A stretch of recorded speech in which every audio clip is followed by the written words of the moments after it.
नमस्कार दोस्तों, स्वागत है आपका इमेज स्टडी में। और इस वीडियो में आप अपनी वास्तविकता से रूबरू होने वाले हैं।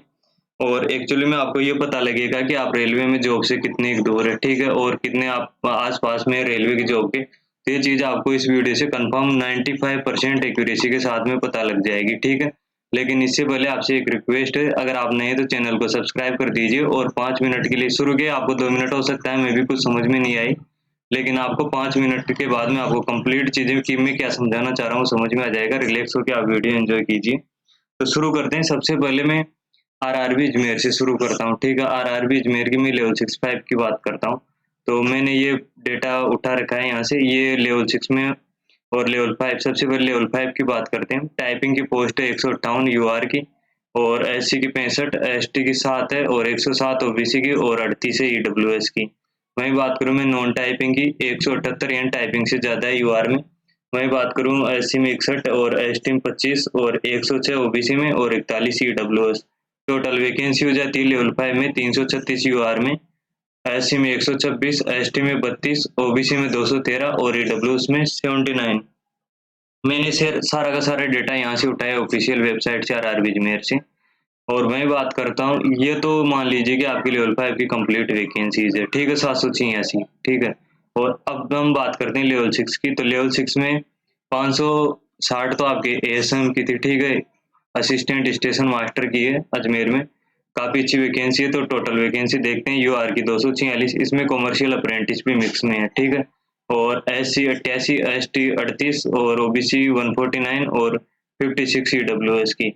तो एक चीज़ बता दूँ, जिसके लेवल 6 में काफ़ी अच्छे मार्क्स हैं, ठीक है, तो ऑब्वियसली मतलब 99% चांस है कि उसके लेवल 5 में भी अच्छे मार्क्स हो और लेवल 2-3 में अच्छे मार्क्स हो। ये मैं किस बेस पे कर रहा हूँ, मैंने काफ़ी जगह देखा है ये चीज़, और साथ में मेरे फ्रेंड सर्किल में भी यही हुआ है।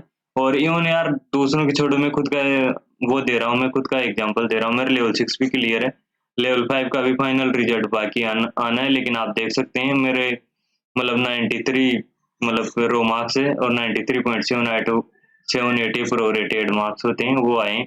तो ऑब्वियसली बात है, लेवल 5 में मेरा क्लियर हो ही जाना है। और लेवल 2 में भी मेरे 80 है, आराम से हो जाएगा उसके अंदर भी।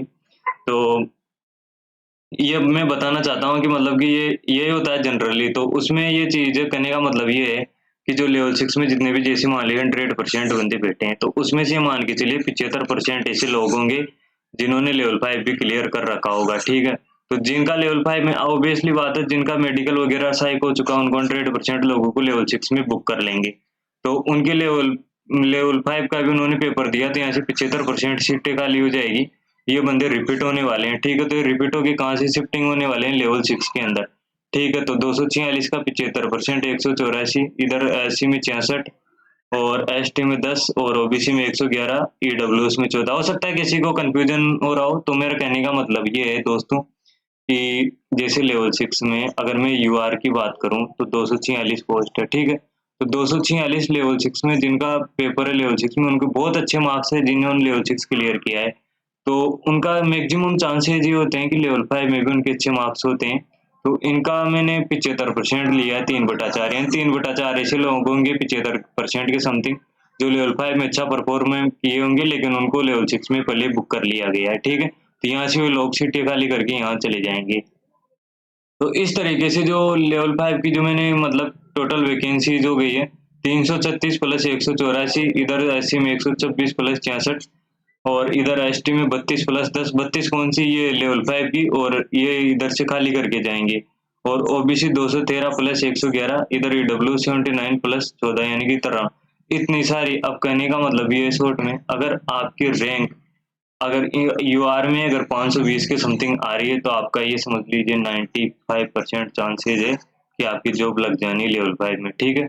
और वहीं बात करो एससी में 192 के अंदर आपकी कैटेगरी के अंदर रैंक है तो हो जाएगा। एसटी में अगर आपकी कैटेगरी के अंदर 42 के अंदर है, तो 42 क्यों, क्योंकि यहाँ पर आप वैकेंसीज देखो यार, टोटल 32 ही है। और वहीं बात करूँ ओबीसी की, तो अगर ओबीसी में आपकी 324 रैंक है, तो मतलब आपका हो जाना है। अब मेन चीज़ ये आती है कि यार रैंक देखे कैसे? तो आप सबको पता है कि मतलब ये रैंक आई क्योंकि एक वेबसाइट है, ठीक है? आप इस पे जाके देख सकते हैं अपनी रैंक कितनी है ओवरऑल।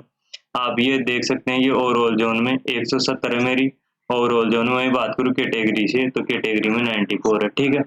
तो अब आपके दिमाग में ये चीज़ आ रही होगी कि यार ये कोई गारंटी है क्या? मतलब 3551 ही बच्चे थोड़ी है अजमेर जोन में, नहीं ये मेरे दोस्त लेवल 5 में। लेकिन बात समझो आप, जितने भी अगर मतलब पढ़ रहे हैं, अच्छे से तैयारी कर रहे हैं, तो उन सबको पता है रैंक आईक्यू के बारे में। 99% बंदों को रैंक आईक्यू के बारे में पता है। उन लोगों को पता नहीं है जो मतलब एक्चुअली में सही से तैयारी नहीं कर रहे, और उनको मतलब कहीं इन्होंने पेपर, उनका कोई फर्क भी नहीं पड़ता। लेकिन ये समझ लीजिए मैक्सिमम बंदों को रैंक आईक्यू के बारे में पता होता है, और वो अपना डेटा डाल के इसमें चेक कर चुके होते हैं। अब देखते हैं ये कितनी रिलेवेंट है रियलिटी से, ठीक है। तो लेवल 5 में ओवरऑल में रैंक आ रही 170 और कैटेगरी वाइज 94। तो देखते हैं, मतलब जो मैंने टेबल बनाई है उसके अकॉर्डिंग तो मैं यूआर से भी क्वालिफाई हूँ, और अगर मैं ओबीसी में हूँ तो 324 तक मतलब 95% चांस है। यानी कि मेरी रैंक 94 हमारी, तो 100% हो जाना चाहिए मेरा सिलेक्शन। 95% तो मान के चलो। तो क्या ऐसा है? तो दोस्तों ये मेरे मार्क्स है 93। तो आप यूआर की कट ऑफ 84.70 है, और वहीं ओबीसी की 81 है। यानी कि जिस हिसाब से रैंक आईक्यू मेरा सिलेक्शन दिखा रहा है, ठीक है, मतलब कि यहाँ से आप अगर इस तरीके से आप डेटा एनालिसिस करोगे ना, काफी सारा थोड़ी झंझटबाजी होती है, लेकिन जब आप एनालिसिस करोगे तो आप पाओगे कि आपका सिलेक्शन हो रहा है। तो मतलब कि आप यहाँ पर भी देखोगे तो एक्चुअली में यहाँ से मैच कर रहा है, ये 84 से सीधा 93। तो मैं 100% तो नहीं बोल सकता, लेकिन ये समझ लीजिए 99% मेरा हो जाना है। आप समझ सकते हैं, मतलब कि यानी कि रैंक आईक्यू और आपके ओरिजिनल नंबर का काफी हद तक अच्छा रिलेशन रहता है। तो अब एक चीज और है, किसी के दिमाग में आ रही होगी कि यार रैंक आएगी, मान लीजिए मेरी रैंक अगर 520 से ऊपर आ रही है, एक दो तो हो सकता है, क्या दोस्त हो सकता है। लेकिन अगर मान लीजिए किसी की कि हमारी इसके आसपास आ नहीं रही और भी दूर जा रही है, तो क्या फिर क्या मैं एनटीपीसी से आउट हो गया? दोस्त नहीं हुए आप, यही चीज समझने वाली है। क्योंकि अगर आप इस रेंज में नहीं आ रहे हैं ना, तो आपको पता है इसके बाद में लेवल 4 भी है।